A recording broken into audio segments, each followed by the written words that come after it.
Assalamualaikum warahmatullahi wabarakatuh. Salam sejahtera bagi kita semua. Om Swastiastu, Nama Budaya, salam kebajikan, Rahayu, Rahayu, Rahayu. Halo semua, perkenalkan nama saya Nabila Sricayani, biasa dipanggil Nabila, dengan NIM 2501022697. Jadi di sini saya akan membahas mengenai analisis kritis saya terkait lingkup teori pendidikan yang mencakup berbagai aspek, mulai dari definisi, perkembangannya, landasan teori, hingga isu-isu yang kompleks terkait penerapannya. Pernah kepikiran gak sih, untuk apa sih sebenarnya teknologi dalam suatu pendidikan? Yaps, bener banget. Teknologi dalam pendidikan itu bertujuan untuk membuat proses belajar mengajar jadi lebih gampang, efektif, dan tentunya menarik. Sebelum kita bingung nih, apa sih sebenarnya teknologi pendidikan ini?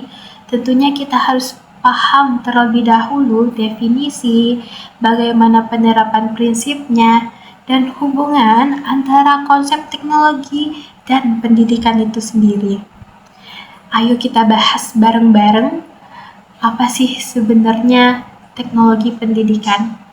Pertama-tama, saya akan membahas secara mendalam mengenai definisi dan perkembangan yang terjadi pada lingkup teknologi pendidikan. Apa itu sebenarnya teknologi pendidikan?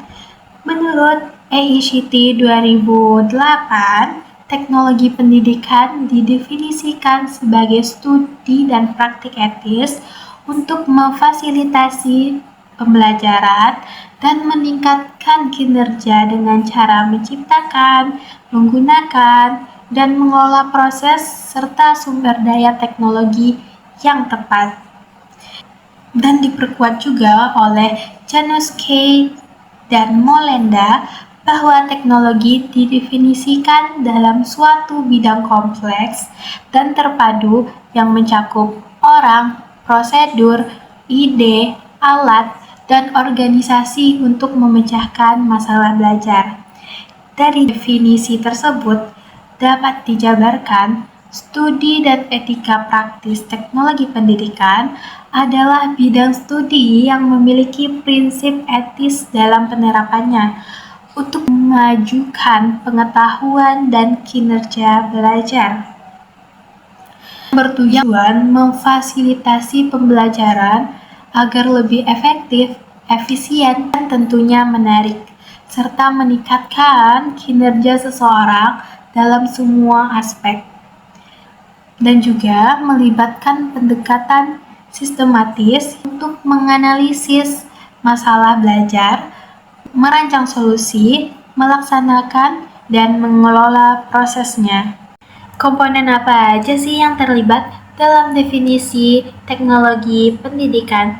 Antaranya yang pertama yaitu manusia yang melibatkan pendidik, peserta didik, dan pihak lain yang terkait. Kedua yaitu prosedur dan ide, melibatkan strategi, metode, dan teori belajar. Ketiga yaitu alat, sebagai teknologi yang mencakup teknologi fisik seperti komputer dan perangkat keras, seperti teknologi non-fisik seperti perangkat lunak dan media pembelajaran. Keempat yaitu organisasi atau struktur dan sistem yang mendukung proses pendidikan tersebut. Dan yang paling penting, mencakup lingkup yang luas, tidak terbatas pada lingkungan sekolah, tetapi juga berlaku di berbagai organisasi seperti perusahaan, keluarga, dan masyarakat. Selama ada upaya memecahkan masalah pembelajaran, meningkatkan kinerja dari pembelajaran tersebut. Tujuan sebenarnya dari teknologi pendidikan yaitu untuk menciptakan, menggunakan, dan mengelola proses dan sumber daya teknologi yang tepat untuk memecahkan masalah belajar dan meningkatkan kinerja secara keseluruhan. Ayo kita analisis definisi teori teknologi pendidikan. Yang pertama yaitu pergeseran definisi dan ambiguitas konseptual dari alat ke sistem. Pada awalnya, teknologi pendidikan sering sekali dipandang secara sempit, sebagaimana penggunaan alat bantu audiovisual seperti radio, proyektor. Namun, seiring berjalannya waktu, definisinya berkembang menjadi proses yang lumayan kompleks, yang melibatkan orang, prosedur, gagasan,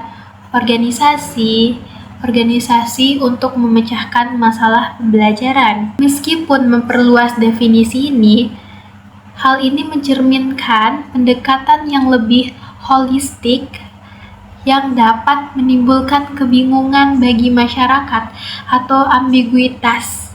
Batas-batas teknologi pendidikan menjadi tidak jelas, berpotensi mencakup hampir semua aspek pendidikan. Ini dapat menyulitkan para peneliti dan praktisi untuk fokus pada area tertentu saja. Jadi, di balik definisi yang tertata dan tersusun rapi, terdapat banyak sekali pergeseran yang terus terjadi, mungkin hingga saat ini. Yang kedua yaitu landasan teoritis yang beragam dan terkadang tidak terintegrasi. Gimana sih maksudnya? Jadi, awalnya teori-teori teknologi pendidikan sangat banyak sekali, mulai dari teori modern. Teori modern ini berakar pada berbagai teori pembelajaran seperti behaviorisme, kognitivisme, konstruktivisme, dan konektivisme. Teori tersebut menawarkan perspektif berbeda tentang bagaimana teknologi dapat digunakan untuk memfasilitasi pembelajaran. Jika kita pikirkan secara kritis, permasalahan yang ada di sini yaitu ketergantungan yang menghasilkan pendekatan yang tidak terintegrasi, atau penerapan teknologi bisa jadi didasarkan pada asumsi-asumsi yang berbeda-beda atau bahkan bertentangan, yang pada akhirnya dapat membingungkan masyarakat luas. Contohnya, ada ketegangan antara pendekatan behavioristik yang menekankan transmisi konten dan pendekatan konstruktivis yang mendorong pembelajaran mandiri. Ketiga, asumsi-asumsi tersembunyi dan pengaruh ideologis penyebaran teknologi yang tidak netral. Bagaimana sih maksudnya? Jadi, pendekatan kritis berpendapat bahwa integrasi teknologi seringkali didorong oleh ideologi yang cenderung pro pada produktivitas dan revolusioner. Hak kekayaan intelektual, pendidik dan pengembang harus menghormati hak cipta dan lisensi saat membuat materi pembelajaran secara digital. Jika menggunakan konten yang dibuat oleh orang lain, mereka harus memastikan untuk mengutip sumbernya dengan tepat dan benar, atau menggunakan materi yang memiliki lisensi terbuka atau Creative Commons. Materi pembelajaran harus dirancang agar dapat diakses oleh semua peserta didik. Semua peserta didik, termasuk mereka yang memiliki kebutuhan khusus atau disabilitas. Hal ini mencakup penggunaan desain yang universal dan menyediakan format alternatif untuk algoritma yang tidak biasa saat membuat atau menggunakan teknologi berbasis kecerdasan buatan AI untuk pendidikan seperti sistem rekomendasi atau penilaian otomatis. Pengembangan harus memastikan bahwa algoritma tersebut tidak mengandung unsur yang dapat merugikan kelompok peserta didik. Kedua yaitu using atau menggunakan. Pada tahap ini, hal utama yang harus diperhatikan adalah penggunaan teknologi yang bijak dan bertanggung jawab oleh peserta didik dan pendidik. Pada prinsip ini, pendidik harus menjaga privasi data peserta didik dengan memastikan bahwa data pribadi yang dikumpulkan melalui teknologi pendidikan dikelola secara transparan dan aman. Persetujuan yang jelas harus diperoleh dari peserta didik atau orang tua sebelum pengumpulan data. Keamanan siber penggunaan teknologi harus memperhatikan keamanan. Pendidik harus mengajarkan peserta didik tentang praktik keamanan dasar seperti melindungi kata sandi, mengenali ancaman siber. Hal ini untuk mencegah kerugian yang dapat ditimbulkan dari siber tersebut.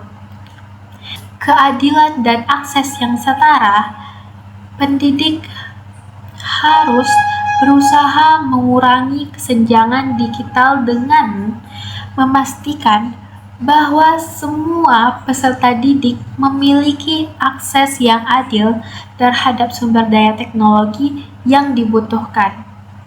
Hal ini bisa dilakukan dengan menyediakan perangkat, akses internet, atau materi dalam format yang dapat diakses oleh semua peserta didik. Untuk menghindari penyalahgunaan, pendidik harus mempromosikan etika digital seperti melarang perundungan siber atau cyberbullying, penyebaran informasi palsu, atau plagiarisme yang difasilitasi oleh teknologi. Ketiga yaitu managing atau mengelola. Pada prinsip ini melibatkan pengawasan dan pengelolaan keseluruhan proses teknologi pendidikan secara sistematis.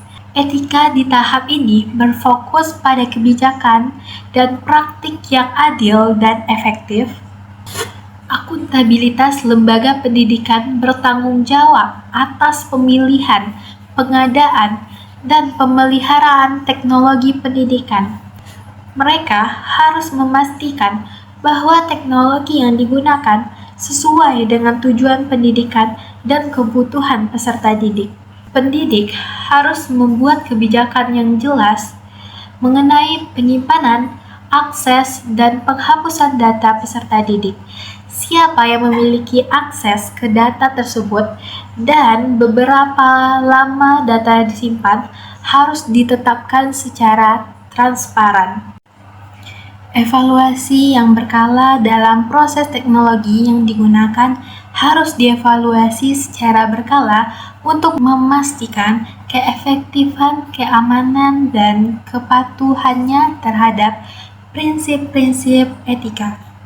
Jika terjadi masalah lembaga, harus siap untuk mengambil tindakan korektif. Pengembangan profesional seperti staf pengajar harus diberikan pelatihan yang memadai tentang penggunaan teknologi dan pertimbangan etika yang terkait.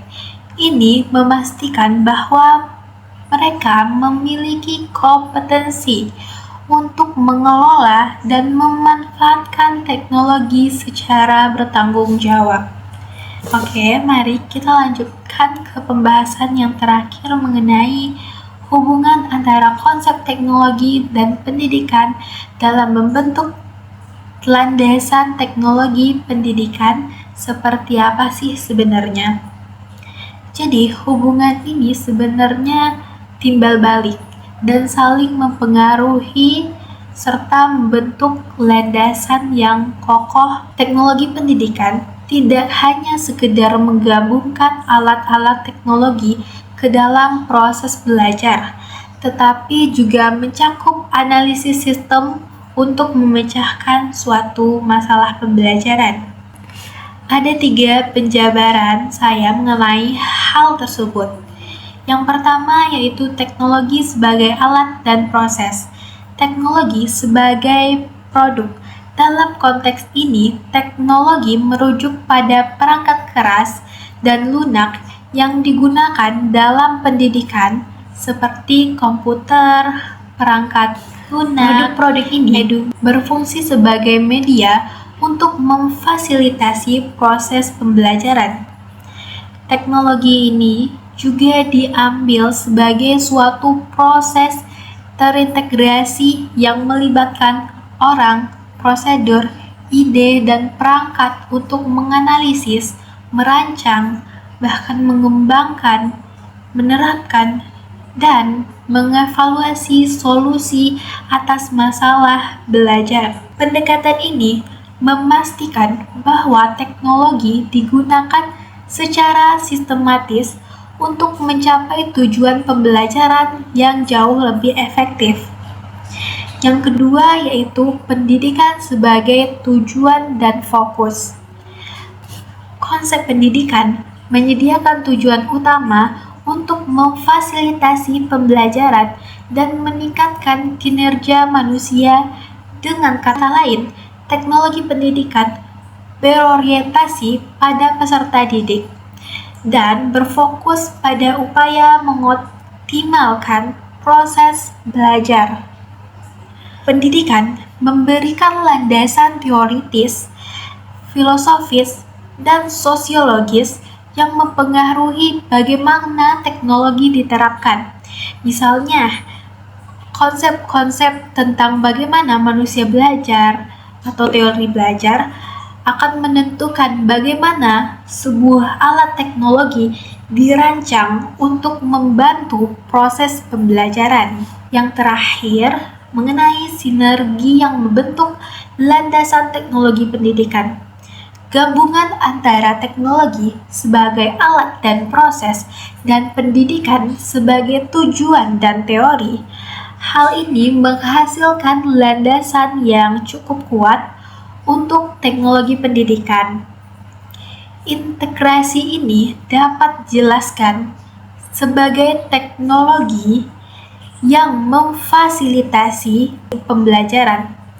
Teknologi menjadi perantara atau sarana yang memperlancar hubungan antara pengajar dan peserta didik.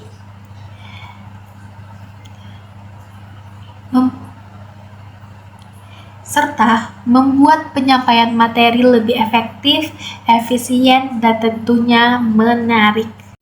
Jadi, hal tersebut menimbulkan pertanyaan-pertanyaan. Apakah teknologi benar-benar digunakan untuk meningkatkan pengalaman belajar siswa atau lebih untuk kepentingan ekonomi dan ideologis tertentu? Contohnya, penerapan Sistem Learning Management System atau LMS bisa jadi didorong oleh tren digitalisasi daripada analisis mendalam tentang dampaknya terhadap hasil belajar dan pengalaman siswa. Keempat yaitu isu kekuatan dan pengawasan teknologi sebagai alat pengawasan. Maksud dari teknologi sebagai alat pengawasan yaitu ada beberapa teori kritis yang melihat penggunaan teknologi dalam pendidikan sebagai bentuk pengawasan yang mengendalikan siswa dan guru bukan hanya sebagai alat bantu belajar, tetapi penggunaan learning analytical. Misalnya, dapat kita diinterpretasikan sebagai mekanisme kepengawasan terhadap kinerja siswa, bukan sekadar alat untuk meningkatkan hasil belajar. Pandangan ini menyoroti berbagai teknologi dapat melanggengkan atau bahkan memperkuat ketidaksetaraan kekuasaan di dalam sistem pendidikan. Fokus berlebihan pada analisis data dapat mengalihkan perhatian dari konteks sosial dan emosional yang lebih luas dari pengalaman belajar. Kelima yaitu kesenjangan antara teori dan praktik integrasi yang sistematis. Banyak sekali studi yang menunjukkan bahwa integrasi teknologi dalam praktik pembelajaran seringkali tidak sistematis dan tidak didasarkan pada landasan teoritis yang kuat. Hal ini mencerminkan kegagalan teori teknologi pendidikan dalam memberikan panduan praktis yang memadai bagi pendidik. Akibatnya, banyak sekali adopsi teknologi didasarkan pada tren atau ketersediaan, bukan pada bukti yang kuat tentang keefektifannya dalam konteks spesifik. 6 yaitu fokus pada efisiensi versus pembelajaran holistik. Penekanan pada efisiensi. Banyak sekali aplikasi teknologi pendidikan yang didasarkan pada asumsi bahwa teknologi dapat meningkatkan efisiensi pembelajaran. Misalnya dengan mengotomatiskan tugas-tugas administratif atau menyediakan umpan balik secara cepat. Apa sih sebenarnya manfaat dari pendekatan ini? Apakah berisiko? Pendekatan ini berisiko mengakibatkan aspek-aspek pembelajaran yang lebih holistik, seperti pengembangan kemampuan berpikir kritis, integrasi sosial, dan kreativitas yang mungkin tidak mudah diukur. Sebuah evaluasi yang komprehensif perlu mempertimbangkan dampak yang luas, bukan hanya hasil yang terukur. Setelah berbagai penjabaran mendalam mengenai definisi teknologi pendidikan, sekarang kita pindah haluan untuk melanjutkan pembahasan yang kedua mengenai penerapan prinsip creating, using, and managing. Apa sih itu semua? Jadi, prinsip tersebut adalah inti dari praktik etik dalam teknologi pendidikan. Prinsip ini berfungsi sebagai kerangka kerja untuk memastikan bahwa teknologi digunakan secara bertanggung jawab untuk memfasilitasi pembelajaran dan meningkatkan kinerja, bukan malah sebaliknya. Mari kita bahas bersama-sama penerapan prinsip creating, using, and managing dalam praktik etik teknologi pendidikan. Saya akan membahas yang pertama yaitu creating. Creating dalam bahasa Indonesia yaitu menciptakan. Dalam tahap menciptakan, hal ini berkaitan dengan pengembangan sumber daya dan proses teknologi yang mendukung pembelajaran. Etikanya berfokus pada desain yang inklusif dan bertanggung jawab. Konsep pendidikan memastikan bahwa pemanfaatan teknologi sejalan dengan tujuan pendidikan yang ingin dicapai, seperti meningkatkan pemahaman, motivasi, dan hasil belajar siswa. Teknologi pendidikan berfungsi sebagai sebuah disiplin ilmu yang memiliki landasan keilmuannya sendiri, yang memadukan teori pendidikan dan praktik penggunaan teknologi. Ini melibatkan landasan ontologi, hakikat apa yang dikaji, epistemologi, bagaimana cara memperoleh pengetahuan, dan asiologi, manfaat dan nilai. Ketersediaan teknologi yang beragam dan canggih dimanfaatkan oleh teknologi pendidikan untuk mengoptimalkan proses belajar. Hal ini pada akhirnya bertujuan untuk membentuk masyarakat belajar yang berpengetahuan, di mana setiap orang memiliki kesempatan untuk belajar secara optimal. Dengan demikian, hubungan antara konsep ini bersifat integral dan tidak dapat dipisahkan, di mana teknologi menyediakan sarana inovatif, sementara pendidikan memberikan arah tujuan yang etis untuk memanfaatkannya. Jadi, kesimpulan saya mengenai video pembahasan yang sudah saya jabarkan tadi, yaitu integrasi teknologi dalam pendidikan sangat penting untuk menciptakan lingkungan belajar yang optimal dengan metode pengajaran yang terus diperbarui setiap saatnya dan disediakan dengan perubahan atau perkembangan zaman yang terjadi pada masa sekarang atau saat ini, yang diharapkan untuk setiap individu dapat mencapai potensi maksimalnya dalam proses pendidikan. Hal ini akan membantu meningkatkan hasil belajar peserta didik secara sesuai dan maksimal. Terima kasih sudah menyimak dan menonton video pembahasan saya. Jika saya ada salah kata dalam penyampaian materi saya mohon maaf sebesar-besarnya. Sebelum saya mengakhiri video ini, saya ingin menutup dengan sebuah pantun. Anak kecil duduk di papan, memakai dasi dan juga celana. Puluhan menit menyampaikan materi. Semoga materi yang saya sampaikan tidak membosankan dan dapat dipahami oleh penonton saya. Saya akhiri, wassalamualaikum warahmatullahi wabarakatuh.